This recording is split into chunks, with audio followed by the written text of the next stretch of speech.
Hello दोस्तों, good morning. स्वागत है फिर से आप सभी का एमजेटी एजुकेशन में। दोस्तों आज है 22 नवंबर। आज की वीडियो में हम लोग बात करेंगे 22 नवंबर 2021 के करंट अफेयर के सभी इंपॉर्टेंट क्वेश्चंस के बारे में। साथ ही साथ हम लोग 21 नवंबर के भी क्वेश्चंस को देखेंगे क्योंकि कल वीडियो नहीं आ पाई थी। इस वीडियो की पीडीएफ फाइल और क्विज आप पा सकते हैं एमजेटी ऐप से। तो गूगल प्ले स्टोर पर जाइए और एमजेटी ऐप सर्च कीजिए और डाउनलोड कीजिए। यहाँ से आपको ई बुक और वीडियो कोर्सेज वगैरह भी मिल जाएंगे।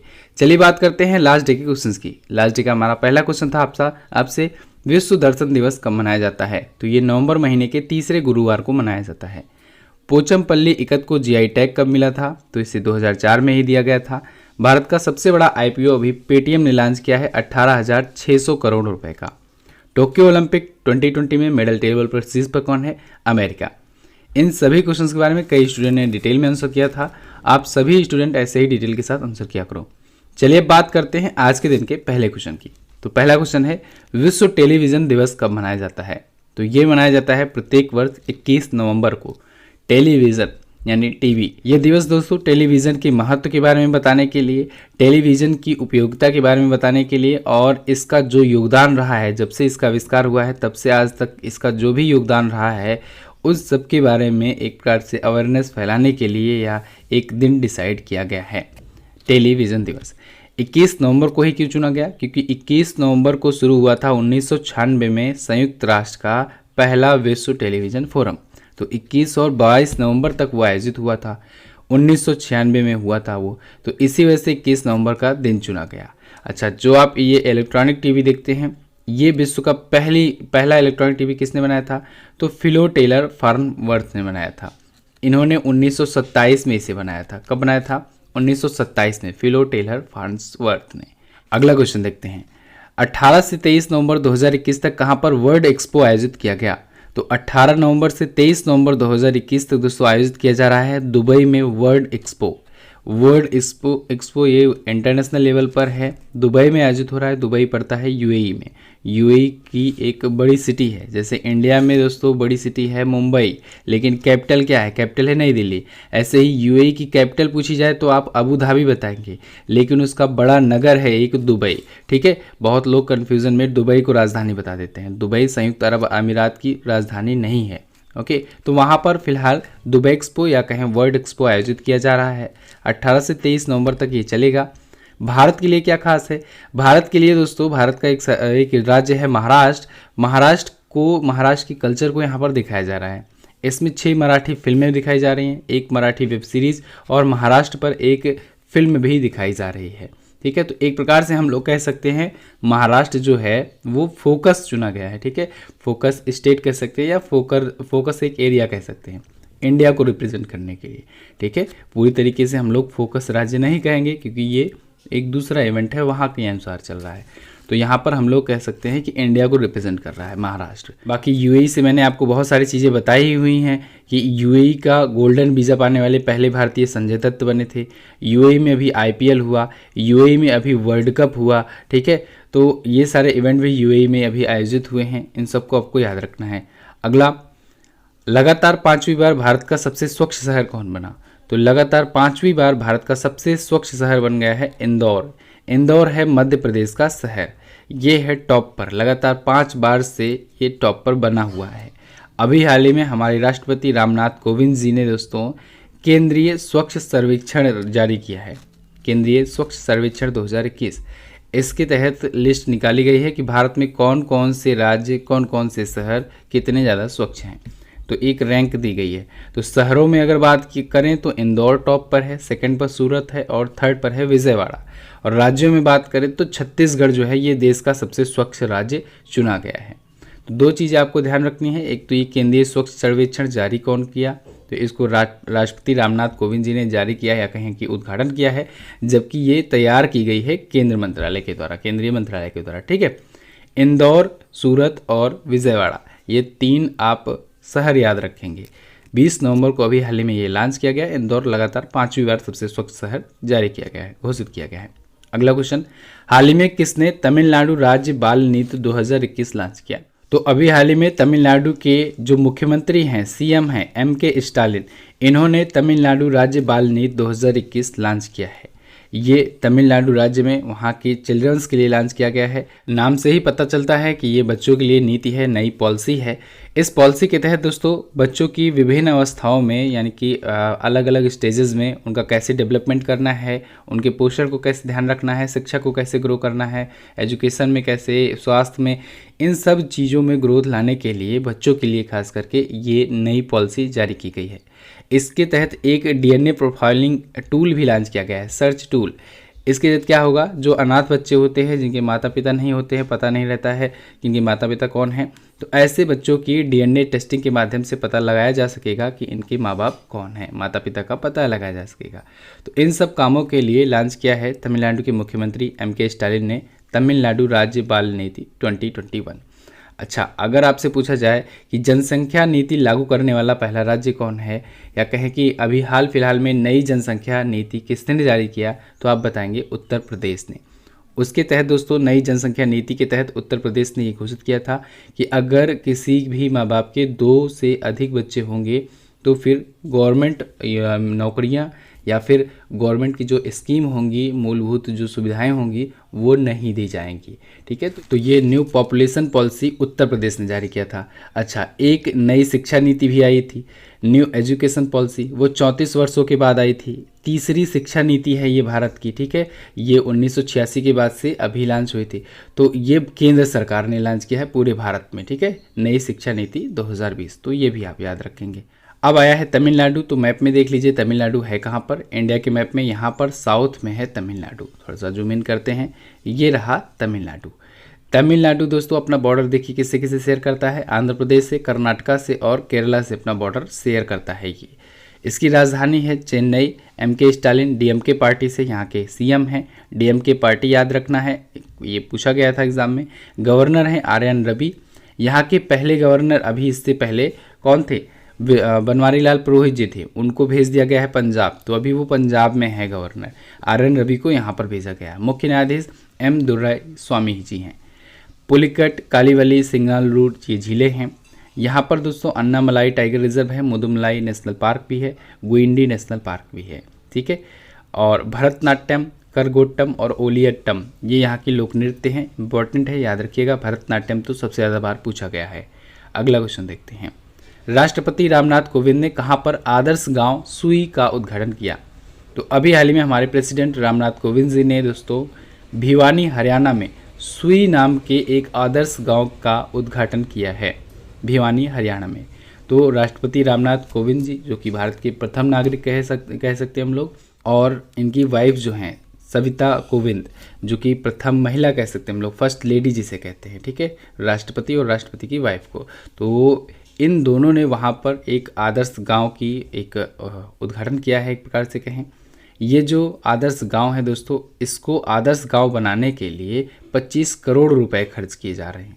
किसके द्वारा, एक चैरिटेबल ट्रस्ट है, महादेवी परमेश्वरी दास जिंदल चैरिटेबल ट्रस्ट, तो इसी ट्रस्ट के द्वारा ये बनाया जा रहा है। एक स्वप्रेरित आदर्श ग्राम योजना है हरियाणा में, तो उसकी भी हेल्प ली जा रही है यहाँ पर। तो कुल मिलाकर के हरियाणा के भिवानी जिले में सुई नाम का एक आदर्श गांव बनाया जा रहा है। भिवानी जिला आप लोग याद रखेंगे, यहाँ ये एक ऐसा जिला बन गया है जहाँ पर 2 राष्ट्रपति अपना दौरा कर चुके हैं भिवानी जिले में। एक बार एपीजे अब्दुल कलाम जी भी यहाँ पर आए हुए थे, और अब राष्ट्रपति रामनाथ कोविंद जी यहाँ पर गए हुए हैं। अब हरियाणा आया है, हरियाणा भी देख लीजिए मैप में कहाँ पर है, इंडिया के मैप में ये रहा हरियाणा, ये हरियाणा स्टेट है। हरियाणा की राजधानी होती है चंडीगढ़। यहाँ के करंट टाइम पर सीएम हैं मनोहर लाल खट्टर जी बीजेपी पार्टी से, बंडारू दत्तात्रेय यहाँ के गवर्नर हैं, और चीफ जस्टिस हैं रवि शंकर झा। पंजाब और हरियाणा हाईकोर्ट एक ही पड़ता है, इसको ध्यान रखना है आपको। नेशनल पार्क में बात करें तो सुल्तानपुर राष्ट्रीय उद्यान आप याद रखेंगे, कालेसर नेशनल पार्क याद रखेंगे। ओके, अगला देखते हैं। हाल ही में सिडबी ने एमएसएमई समर्थन के लिए किस कंपनी से समझौता किया, तो सिडबी ने अभी हाल ही में गूगल के साथ समझौता किया है एमएसएमई समर्थन के लिए। एमएसएमई का मतलब होता है micro small and medium enterprises. तो सिडबी ने अभी जो माइक्रो स्मॉल और मीडियम एंटरप्राइजेस हैं, यानी कि जो सूक्ष्म लघु और मध्यम उद्योग वाले हैं, उनके लिए उनकी हेल्प करने के लिए गूगल के साथ समझौता किया है। अब सिडबी क्या होता है, सिडबी का क्या फुल फॉर्म होता है, इसका फुल फॉर्म होता है small industries development bank of India, यानी भारतीय लघु उद्योग विकास बैंक। लखनऊ में है ये आपको पता होना चाहिए, बहुत बार आया हुआ है, बताया हुआ है मैंने। तो सिटी भी लखनऊ में है ही, तो वहाँ से ये भारत में जो लघु उद्योग हैं उनके विकास के लिए काम किया करता है। तो इसी ने अभी हाल ही में सब्सिडी पर ब्याज दरों पर 1 करोड़ रुपए तक की फाइनेंशियली हेल्प के लिए ये योजना लॉन्च की है, एक कार्यक्रम शुरू किया है और इसके लिए गूगल के साथ समझौता किया है। सिडबी की स्थापना 1990 में हुई थी, लखनऊ में हेडक्वार्टर्ड है और अध्यक्ष हैं शिव सुब्रमण्यम रमन। अगला है, हाल ही में बैडमिंटन वर्ल्ड फेडरेशन द्वारा किसे लाइफ टाइम अचीवमेंट अवार्ड दिया गया। तो अभी हाल ही में प्रकाश पादुकोण जी, जो कि दीपिका पादुकोण के पापा हैं, इनको अभी बैडमिंटन वर्ल्ड फेडरेशन के द्वारा लाइफ टाइम अचीवमेंट का अवार्ड दिया गया है। ये रहे भारत के पूर्व दिग्गज बैडमिंटन खिलाड़ी, इनको दोस्तों लाइफ टाइम अचीवमेंट का अवार्ड दिया गया है बैडमिंटन वर्ल्ड फेडरेशन के द्वारा। इससे पहले अगर भारत में अगर बात किया जाए बैडमिंटन एसोसिएशन ऑफ इंडिया के द्वारा, तो इसके द्वारा तो इनको बहुत पहले ही दिया जा चुका था। 2018 में ही ये लाइफ टाइम अचीवमेंट के अवार्ड से सम्मानित किए जा चुके हैं। लाइफ टाइम अचीवमेंट अवार्ड कब दिया जाता है? मैक्सिमम देखा तो ये जाता है जब कोई खिलाड़ी या कोई जो पूर्व खिलाड़ी हो वो रिटायरमेंट ले लिया रहता है, तब दिया जाता है। किस लिए दिया जाता है अगर पूछा जाए तो दोस्तों देखिए, वो कोई खिलाड़ी हो अगर वो लाइफ टाइम जो भी अचीवमेंट हासिल किया है, जो भी देश के लिए या फिर जहाँ के लिए कोई कंट्रीब्यूशन किया हुआ है, तो उसकी याद में उसकी इस कंट्रीब्यूशन को सम्मानित करने के लिए दिया जाता है कि उसने अपने जीवन भर में क्या क्या उपलब्धियां हासिल की हैं और देश के लिए क्या क्या चीज़ें हासिल की हैं। तो इसके लिए लाइफ टाइम अचीवमेंट का अवार्ड दिया जाता है। तो ऐसे ही प्रकाश पादुकोण दोस्तों, ये पूर्व भारतीय बैडमिंटन खिलाड़ी तो थे ही, ये पूर्व विश्व नंबर 1 खिलाड़ी भी हो चुके थे, नंबर 1 रैंक भी हासिल हो चुका था। 1983 कोपेनहेगन टूर्नामेंट में इन्होंने विश्व चैंपियनशिप में मेडल जीता था और ये जीतने वाले तब पहले भारतीय बने थे। बैडमिंटन वर्ल्ड फेडरेशन के द्वारा इनको लाइफ टाइम अचीवमेंट का अवार्ड दिया गया है, तो इसके बारे में भी जान लीजिए। 1934 में स्थापित हुआ था, कुआलालंपुर में इसका हेडक्वार्टर है और अध्यक्ष हैं पॉल एरिक होयर। अगला देखते हैं, हाल ही में केंद्रीय मंत्री स्मृति ईरानी ने अपना पहला उपन्यास लिखा, इसका क्या नाम है? तो इसका नाम है दोस्तों लाल सलाम। केंद्रीय मंत्री स्मृति ईरानी जी केंद्रीय महिला एवं बाल विकास मंत्रालय की मंत्री हैं। इन्होंने अपना पहला उपन्यास लिखा है लाल सलाम नाम से। ये दोस्तों छत्तीसगढ़ में जो दांतेवाड़ा अटैक हुआ था, नक्सलियों का अटैक हुआ था एक 2010 में हुआ था, जिसमें 76 सीआरपीएफ के जवान शहीद हुए थे, एक प्रकार से कहें तो उनको श्रद्धांजलि देने के लिए ये किताब लिखी गई है। ये उपन्यास इन्होंने लिखा है, उसकी स्टोरी बताई है इन्होंने अपने इस उपन्यास में। तो स्मृति जुबिन ईरानी जो हैं ये केंद्रीय महिला एवं बाल विकास मंत्री हैं, ये आपको याद रखना है। अगला देखते हैं। अच्छा, ये पिछले दिनों की कुछ पुस्तकें हैं और उनके लेखकों के नाम हैं, इनको आप लोग नोट डाउन कर लीजिए। आप इसका स्क्रीनशॉट ले लीजिए, वो ज़्यादा बेटर रहेगा, ठीक है। और रिवीजन कर लीजिएगा इसको, आज दिन भर में एक बार इसको रीडिंग लगा लीजिएगा। अगला देखते हैं, भारतीय खाद्य निगम FCI ने देश की पहली अत्याधुनिक प्रयोगशाला का उद्घाटन कहाँ पर किया?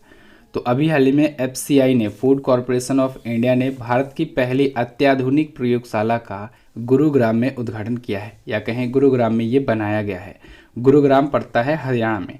गुरुग्राम से आपको याद आ रहा होगा ISA इंटरनेशनल सोलर अलायंस, इसका भी तो हेडक्वार्टर गुरुग्राम में ही है, तो याद रखना ये भी। तो वहीं पर अभी हाल ही में देश का पहला सबसे अत्याधुनिक प्रयोगशाला का उद्घाटन किया गया है FCI का।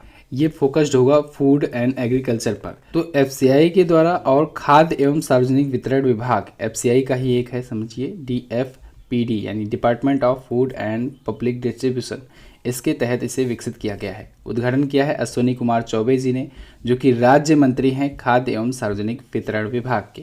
ओके, अगला देखते हैं। वर्ल्ड बैंक की रिपोर्ट के अनुसार दुनिया का सबसे बड़ा प्रेषण प्राप्तकर्ता कौन बना? तो वो बन गया है भारत। वर्ल्ड बैंक ने, विश्व बैंक ने अभी हाल ही में एक रिपोर्ट जारी की है, जिसमें बताया है कि 2021 में कौन सा देश कितना ज़्यादा प्रेषण प्राप्त किया है। प्रेषण प्राप्तकर्ता क्या मतलब? इसका मतलब ये कि किस देश में उनके नागरिक जो विदेशों में रहते हैं वो कितना धन भेजे हुए हैं। तो यहाँ पर इंडिया है टॉप पर, जहाँ पर इसके नागरिक अपने परिवार वालों को, अपने घर वालों को सबसे ज़्यादा पैसे भेजे हुए हैं। ऐसे ही लिस्ट में और भी नाम है, जैसे चाइना है सेकंड पर भारत के बाद, फिर मैक्सिको है, फिलीपींस है, मिस्र है, ठीक है। यहाँ के नागरिक अपने देशों में भेजे हुए हैं पैसा। ओके, तो सबसे ज़्यादा भारत में आया हुआ है 2021 में 87 बिलियन अमेरिकी डॉलर आया हुआ है। इसमें भारत का जो है, अमेरिका जो है सबसे बड़ा स्रोत रहा, यानी भारत के सबसे ज़्यादा भारत में जो पैसा आया है, जो लोग अपने घर पर भेजे हुए हैं, वो यूएसए से आया। ध्यान रखिएगा, यहाँ पर मैं बार बार घर पर क्यों बोल रहा हूँ, क्योंकि एक होता है एफडीआई। एफडीआई अलग चीज़ होती है और ये जो प्रेषण प्राप्त करता है ये अलग चीज़ है। और इसमें क्या होता है, जैसे मान लीजिए कि कोई व्यक्ति है, वो अपने घर पर अपने माँ बाप को पैसे भेज रहा है, ठीक है, तो वो एफडीआई नहीं हुआ। एफडीआई क्या होता है, तो वो भी तो देखिए अमेरिका से भेजा अपने घर पर, लेकिन वो एफडीआई क्यों नहीं हुआ, क्योंकि एफडीआई में क्या होता है कि वो फॉरेन डायरेक्ट इन्वेस्टमेंट होता है। उस पर क्या होता है कि अगर कोई कंपनी है, वो अगर इंडिया में अपनी फर्म डेवलप कर रही है, स्थापित कर रही है, तो ये वो इन्वेस्टमेंट कर रही है डायरेक्टली, ठीक है, तो वो एफडीआई हुआ। वो अगर इन्वेस्टमेंट कर रही है कोई कंपनी भारत में आकर, या कोई भी व्यक्ति है वो इन्वेस्टमेंट कर रहा है भारत में आकर, तो वो एफडीआई के तहत गिना जाएगा। लेकिन ये जो है ये प्रेषण प्राप्त करता है, ठीक है। इस रिपोर्ट को याद रखिएगा, रिपोर्ट का नाम है world banks remittance price world wide database. अगला देखते हैं, हाल ही में किस उपन्यासकार को साहित्य के लिए 12वां मणिपुर राज्य पुरस्कार दिया गया। तो अभी हाल ही में बेरिल थंगा को दोस्तों दिया गया है साहित्य के लिए 12वां मणिपुर राज्य पुरस्कार। इस पुरस्कार को दिया है ला गणेशन ने। ला गणेशन दोस्तों करंट टाइम पर मणिपुर के गवर्नर हैं, तो मणिपुर के गवर्नर के द्वारा ये अवार्ड दिया गया है इनको, बेरिल थंगा को। ये बहुत ही फेमस उपन्यासकार हैं। इनको किस पुस्तक के लिए दिया गया है, तो इनकी एक पुस्तक आई थी 2015 में। कब आई थी, 2015 में आई थी पुस्तक, एक उपन्यास आया था, ई अमादी अदुंगेगी इथत। इसका मतलब होता है मैं और तत्कालीन द्वीप, ठीक है। इसका ये तो हिंदी अर्थ हुआ, लेकिन टाइटल यही है, टाइटल भी याद रखेंगे आप, ई अमादी अदुंगेगी इथत। तो इस पुस्तक के लिए इनको ये पुरस्कार दिया गया है। ला गणेशन जी ने दिया है। 3 लाख रुपए कैश प्लस एक शॉल दिया जाता है। अगला देखते हैं, विश्व बाल दिवस 2021 का विषय या थीम क्या है। तो इसकी इस बार की थीम रखी गई है दोस्तों, a better future for every child. विश्व बाल दिवस ये कब मनाया जाता है, तो ये 20 नवंबर को मनाया जाता है। ध्यान रखिएगा, अभी उस दिन में मैंने आपको बताया था जब 14 नवंबर को राष्ट्रीय बाल दिवस मनाया गया, यानी कि जब हम लोगों ने देश में बाल दिवस मनाया था, उसी टाइम मैंने आपको बताया था कि 20 नवंबर को विश्व बाल दिवस मनाया जाता है। इसको भी याद रखेंगे। तो विश्व बाल दिवस जो मनाया गया उसकी थीम है a better future for every child. अब ये विश्व बाल दिवस जो है ये 20 नवंबर को ही क्यों मनाया जाता है, क्योंकि दोस्तों 20 नवंबर 1959 को संयुक्त राष्ट्र महासभा ने, यानी कि यूनाइटेड नेशन की जनरल असेंबली ने बाल अधिकारों की घोषणा की थी। ये इंपॉर्टेंट है, ये पूछा गया है कि संयुक्त राष्ट्र महासभा ने बाल अधिकारों की घोषणा पहली बार कब की थी। तो याद रखेंगे आप 20 नवंबर 1959 को, ठीक है। थीम भी याद रखिएगा, थीम छोटी है तो इम्पोर्टेंट है, पूछी जा सकती है। ये बच्चों के बीच अंतर्राष्ट्रीय एकजुटता, जागरूकता को बढ़ावा देने और बच्चों के कल्याण में सुधार के लिए प्रतिवर्ष मनाया जाता है। ओके, तो बस दोस्तों ये तो थे आज के दिन के टॉप 12 करंट अफेयर के क्वेश्चंस। आई होप आपको वीडियो पसंद आई होगी। अगर वीडियो पसंद आई है, वीडियो को लाइक कीजिए, शेयर कीजिए अपने दोस्तों के साथ। अगर आपने चैनल को सब्सक्राइब नहीं किया है तो चैनल को भी सब्सक्राइब कीजिए। इसकी क्विज और पीडीएफ मिलेगी आपको हमारे एप्लीकेशन पर, तो गूगल प्ले स्टोर पर जाकर के आप MZT ऐप डाउनलोड कर सकते हैं और फ्री में क्विज और पीडीएफ प्राप्त कर सकते हैं। चलिए जाते जाते इन 4 क्वेश्चन के जवाब देते जाइए। टोक्यो ओलंपिक 2020 में पुरुष एकल टेनिस गोल्ड किसने जीता। केंद्रीय जनजातीय मंत्रालयों के मंत्री कौन है। हिंदुस्तान एरोनॉटिक्स लिमिटेड के वर्तमान CMD कौन है। और अमृतसर शहर की स्थापना किस सिख गुरु के द्वारा की गई थी। अच्छे क्वेश्चन हैं, इनके बारे में आपको जो पता हो डिटेल में ज़रूर आंसर करना। वीडियो को एंड तक देखने के लिए दोस्तों बहुत बहुत धन्यवाद। मिलेंगे अगले दिन की वीडियो में, तब तक के लिए नमस्कार, जय हिंद, वंदे मातरम।